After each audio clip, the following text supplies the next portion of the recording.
What if the dead on K2 aren't victims of bad luck, but proof that the mountain punishes arrogance on repeat?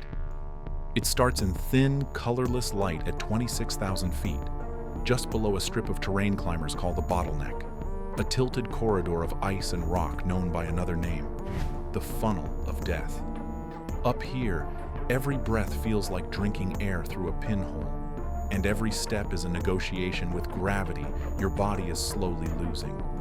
Dozens of climbers clip into the same fixed ropes, shuffle the same narrow track, stare at the same looming seracs of ice above them, each of them quietly betting their life that the weather will hold just a little longer. Cecilia Gimenez had been preparing for this moment for 8 years. 8 years of methodically climbing her way up the hierarchy of mountains, building strength, technique, and the kind of cold decision-making you're supposed to rely on when things go wrong. Beside her was her partner, Park Hyung-hyo, a man with 3 Everest summits behind him and a reputation that made other climbers feel safer just by association. If Park was on your rope team, you believed the mountain could be managed, calculated, reduced to skill and experience. That belief is the first dangerous illusion K2 loves to tear apart. The forecast on that July morning in 2008 gave them what every high-altitude climber chases: a window, 24 hours of relatively stable weather. Not safe, nothing up here is safe, but survivable if everything went right. Their high-altitude guide, Rashid, watched the clouds to the west and saw something nobody wanted to admit. The system was moving faster than predicted. His instinct said, wait. Cecilia's fear said something different. 60 climbers were stacked below the Bottleneck, all eyeing the same fragile gap in the storm cycles. Up here, every extra day on the mountain costs you strength, oxygen, and clarity. Waiting felt like choosing to grow weaker while the summit dangled just beyond reach. So she made the call that changes everything. We're going. Inside the Bottleneck, the mountain compresses you. The slope tilts to a brutal angle. Your lungs operate at maybe a fifth of what they should. And your brain, starved of oxygen, starts to lag behind events by just enough to be lethal. Sometimes the route is so narrow that climbers have to unclip, step around each other, and trust that those few seconds of being unattached to anything but their own balance. Cecilia inches down until she finds him. His leg is bent at an angle legs are not designed to bend. Bone tearing through skin in 2 places. Blood staining ice that doesn't absorb anything, just records it. Up here, injuries aren't just physical problems, they're time bombs. Every minute he bleeds is a minute closer to shock, to organ failure, to a body already weakened by altitude deciding it's done.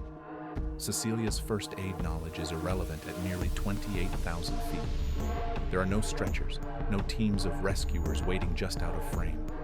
There is just gravity, exposure, and the brutal math of what one exhausted climber can do. She starts dragging him anyway. If you want to understand why K2 has a death rate that looks insane compared to other mountains, picture that descent. Every step downward requires control, balance, and strength. With a partner who can't stand, every move is doubled. His weight, your failing oxygen, your failing judgment. She moves inch by inch, mind fragmenting in the hypoxic haze, trying to cling to one simple command: keep going. When she radios Rashid, hoping for news of a rescue team, she gets the answer climbers dread but expect in this terrain. They cannot come. The weather is too bad. The visibility is gone. No one is coming up through that funnel to help them. Park dies on the way down. Not in a dramatic fall, not in a cinematic avalanche, but in the slow collapse of a human body pushed too far in a place that doesn't forgive delays. His breathing thins, then stops, while Cecilia is still trying to move him, still trying to outrun a reality the mountain decided on an hour ago. She is left alone with a corpse at 27,400 feet, short on oxygen, long past rational thought, and still somehow moving. By the time she staggers into Camp 4, more dead than alive, she can't remember large sections of the descent. Parts of her brain simply refuse to record it. That should have been a turning point. Park's name was added to the roll call of the dead on K2. Articles were written. Interviews were done. The lesson seemed clear.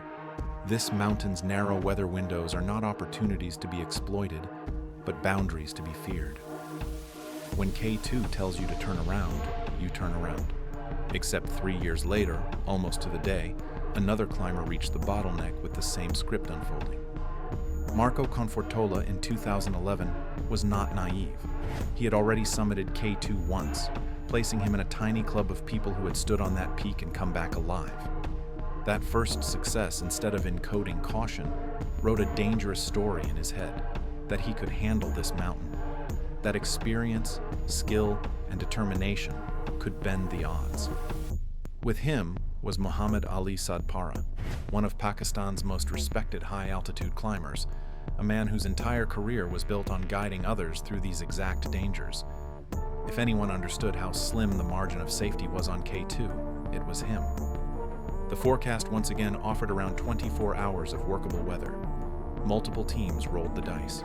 As the day wore on, the clouds started to roll in, a slow, ominous repeat of what had happened to Cecilia and Park. Higher up, in front of Marco and Sadpara, a Spanish climber and a Japanese climber were ripped off the slope by an avalanche that sounded, to those who heard it, like the mountain itself cracking open. They vanished in seconds, swallowed by moving snow and ice. Everything about that moment screamed one command: go down. Sadpara heard it. He told Marco they should retreat. The mountain was unstable, the window was closing, but the summit was close enough to feel real, and high-altitude ambition has a way of muting every warning except the one whispering, just a little further.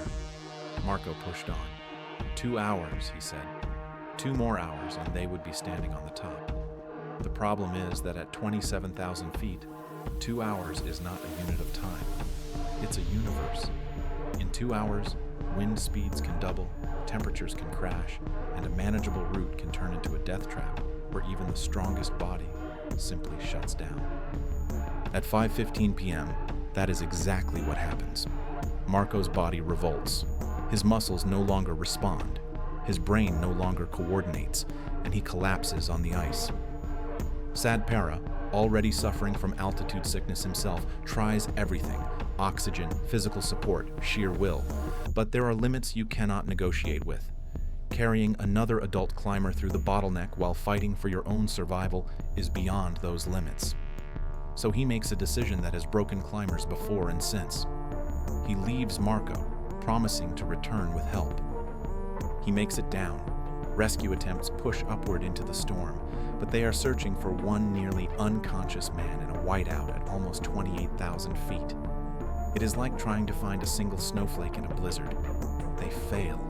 For nearly 30 hours, Marco lies on the mountain alone in an environment where most people would be dead in far less time. When he finally wakes, something in him refuses to accept the script, and he does the impossible. He starts moving.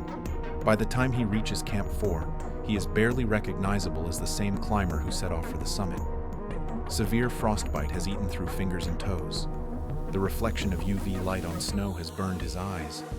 He is functionally blind. He is evacuated, flown home, treated, operated on. The narrative that grows around him is powerful. Survival against impossible odds. Human will triumphing over the brutality of nature. Videos, interviews, and features frame his story as an epic comeback. But notice who vanishes from the retelling. The climbers killed by the avalanche that was the clearest warning sign. The decision point where everyone should have turned back.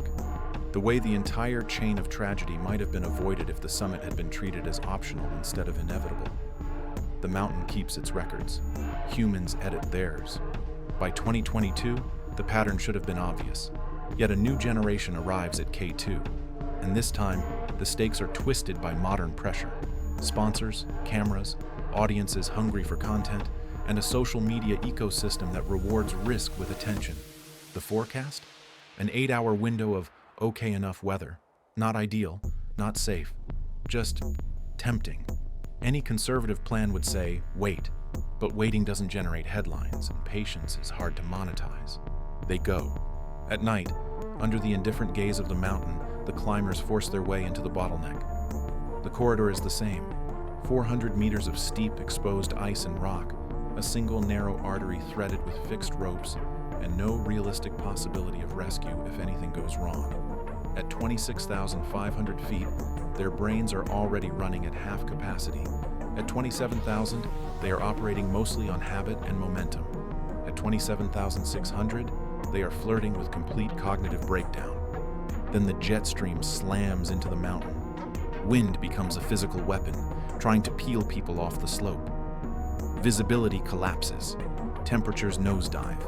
The route, which was barely controllable in good conditions, dissolves into disorientation. The first climber to go is a British mountaineer named David. 2 Everest summits had convinced him he understood how to function in the death zone. K2 explains the difference by knocking him off balance with a gust and dropping him into a hidden crevasse. There is no dramatic rescue. He simply disappears into the mountain. On K2, a single misstep can erase a life.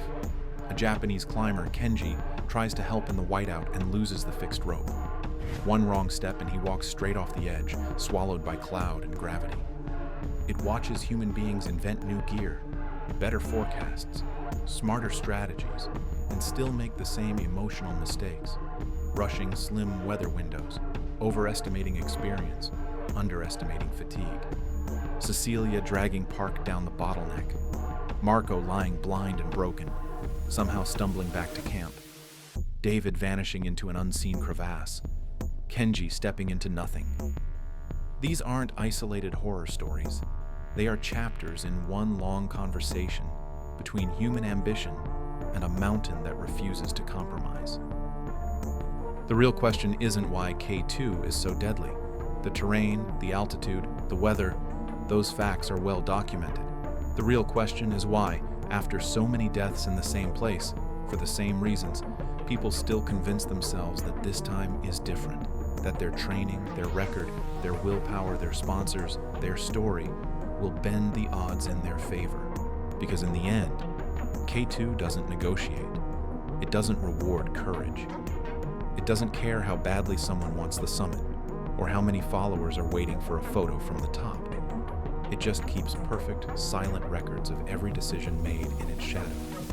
And until climbers start respecting those records more than their own narratives of triumph, the Bottleneck will keep doing what it has always done, turning narrow weather windows into permanent endings, one forgotten lesson at a time.